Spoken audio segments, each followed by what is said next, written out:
आपको क्या लगता है या आपका क्या मानना है कि जिंदगी कहाँ से शुरू होती है? क्या ये गर्भ से शुरू होती है या जब आप जन्म लेते हैं या कब आत्मा शरीर में प्रवेश करती है? चलिए जीवन शब्द का प्रयोग करते हैं क्योंकि आत्मा शब्द कुछ ज्यादा ही दूषित है। आप जानते हैं कि लोग सोलमेट्स ढूंढ रहे हैं। ये बिल्कुल साफ है, ये बिल्कुल सीधी बात है कि आपके शरीर को साथी की जरूरत है। आपके दिमाग को साथी की जरूरत पड़ सकती है, लेकिन आत्मा अगर वो पूर्ण है तो पक्की बात है कि उसे साथी की जरूरत नहीं होगी, है ना? तो चलिए इसे जीवन कहते हैं। ठीक है। इस शब्द के बुरे उपयोग कम हुए हैं। जीवन शरीर के साथ ऐसे ही नहीं जुड़ता, ये एक प्रक्रिया की तरह होता है। जब भी कोई औरत या मां गर्भ धारण करती है, दो छोटे छोटे सेल एक दूसरे से जुड़ते हैं, फिर उनसे एक मांस का गोला बनता है।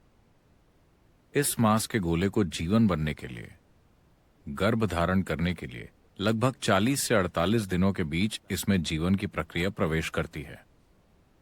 मुझे नहीं पता कि मेडिकल ओपिनियन क्या है। क्या यहाँ कोई डॉक्टर्स हैं? Okay okay alright. मैं ये अपने निजी अनुभव से कह रहा हूं। 40 से 48 दिनों के बीच वो समय है जब आप प्रवेश करते हैं। There are some lives which enter later. कुछ ऐसे जीवन भी होते हैं जो बाद में प्रवेश करते हैं। मान लीजिए ये ऐसी चीज है जिसे एक औरत या मां महसूस कर सकती है अगर हम उन्हें थोड़ी ट्रेनिंग दें।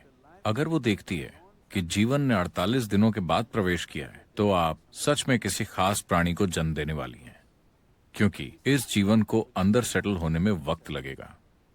कोई बहुत ही असाधारण जीवन जन्म लेने वाला है। आपने सुना होगा कि किसी ने गौतम की मां को देखा और कहा कि आप एक असाधारण प्राणी को जन्म देने जा रही हैं। किसी ने यशोदा को देखा और कहा कि आप एक जबरदस्त प्राणी को जन्म देने वाली हैं। इसका कारण ये है कि जब आप देखते हैं कि गर्भ धारण करने के 48 दिनों के बाद भी जीवन ने प्रवेश नहीं किया है, बल्कि इसके कुछ दिन बाद प्रवेश किया है, तो इसका मतलब है कि आप एक असाधारण जीव के आने की उम्मीद कर रहे हैं। ऐसा क्यों है? अगर मैं इसकी पेचीदगी को समझाने की कोशिश करूंगा तो आप कहीं और चले जाएंगे, पर सामान्य जीवन 40 से 48 दिनों के बीच प्रवेश करता है।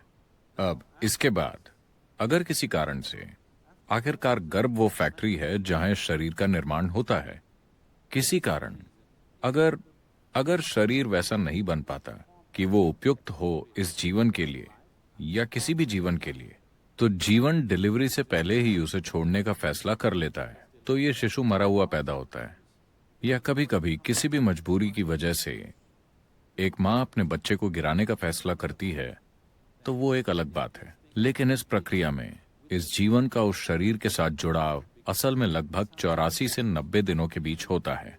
तभी जीवन पूरी तरह से जुड़ता है। तब तक ये उसे परख रहा होता है, वो देख रहा होता है कि ये अनुकूल है या नहीं, ये गर्भ सही जगह है या नहीं। ये जागरूकता के साथ नहीं होता, ये अचेतना में बस प्रवृत्तियों के अनुसार वो देखता है कि गर्भ उससे मेल खाती है या नहीं। इसके लिए सही शब्द होगा, पारंपरिक तौर पर हम इसे वासना कहते हैं। आप एक ऐसा शरीर ढूंढते हैं जो आपकी वासनाओं से मेल खाए। तो हालांकि ये अभी आधा जुड़ चुका है, पर फिर भी 90 दिन से पहले वो छोड़कर जा सकता है। 84 से 90 दिनों के बीच जीवन पूरी तरह से जुड़ जाता है। उसके बाद से वो सचमुच एक बच्चा बन जाता है, वो सचमुच एक जीवन बन जाता है।